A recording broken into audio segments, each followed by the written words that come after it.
Pessoal, tudo bom? Bem-vindos para mais um Fala Dudu.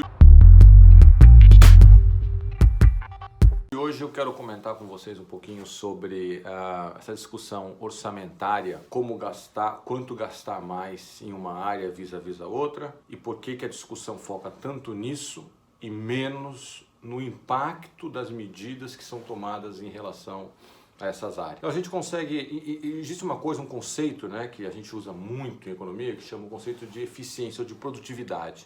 No caso em questão, o que a gente está olhando é o seguinte: resultados dividido por recursos usados para alcançar aqueles resultados. Pensa, por exemplo, sei lá, no gasto com saúde ou gasto com educação. O gasto com educação é tanto mais eficiente o quanto, isso é uma definição, tá?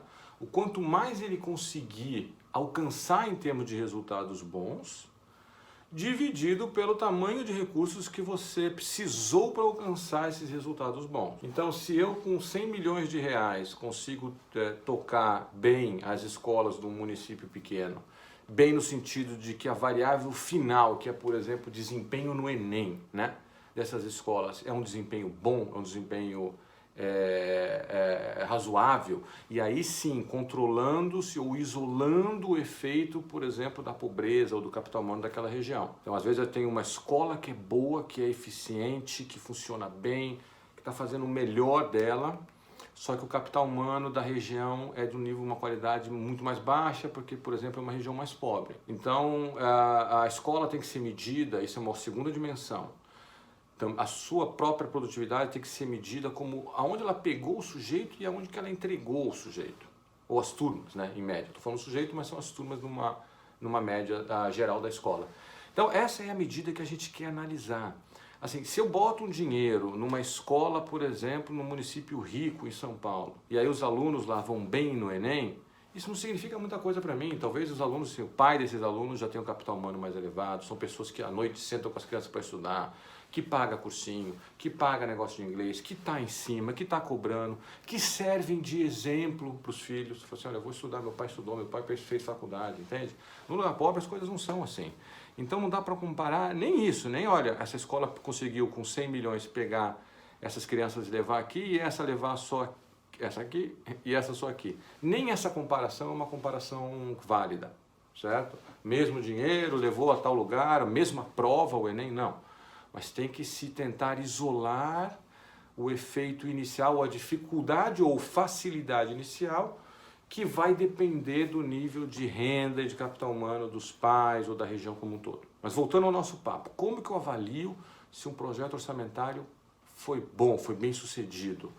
Eu, tomando esses cuidados que eu acabei de mencionar, por exemplo, no caso da educação, eu vejo quanto que eu consegui por R$1 gasto a mais em educação naquele programa. Se eu conseguir muito para R$1 e em outro lugar eu consegui pouco para R$1, suponho que no outro lugar eu tive resultados iguais, mas eu gastei 3 vezes mais recursos. Tem alguma coisa errada aí.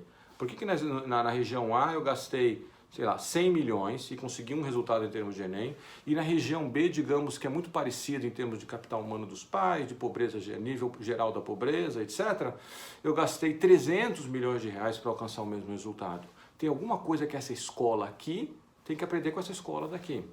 Essa escola daqui é mais eficiente, é mais produtiva.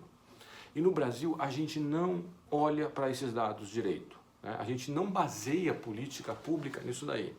Você sai jogando dinheiro, e aí se a educação está ruim, o que é que vira a demanda? Mais dinheiro para educação.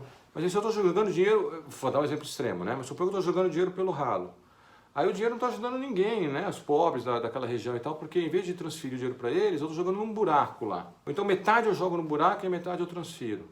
Aí o que você vai falar? Você fala assim, então vamos aumentar então os recursos que a gente vai dar para esse lugar aí? Não está funcionando para reduzir a pobreza. Então vamos dobrar a quantidade de dinheiro que a gente joga no ralo? De novo, é óbvio que é um exemplo extremo, mas ele chama a atenção para o fato de que a gente precisa avaliar projeto por projeto.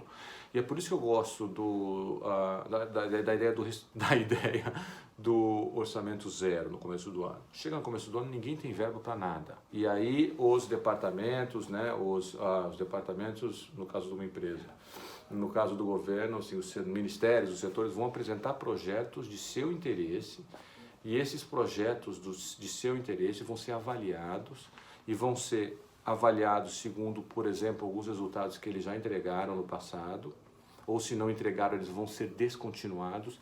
É assim que a gente tem que decidir como alocar a verba orçamentária no país, seja para a educação, seja para a saúde, através da qualidade dos projetos, não simplesmente aumentando a quantidade o volume de dinheiro que você joga lá, tá bom? Então é isso aí, moçada, muito obrigado por assistir, até o próximo Fala Dudu e aperta esses botõezinhos aí embaixo. Até mais.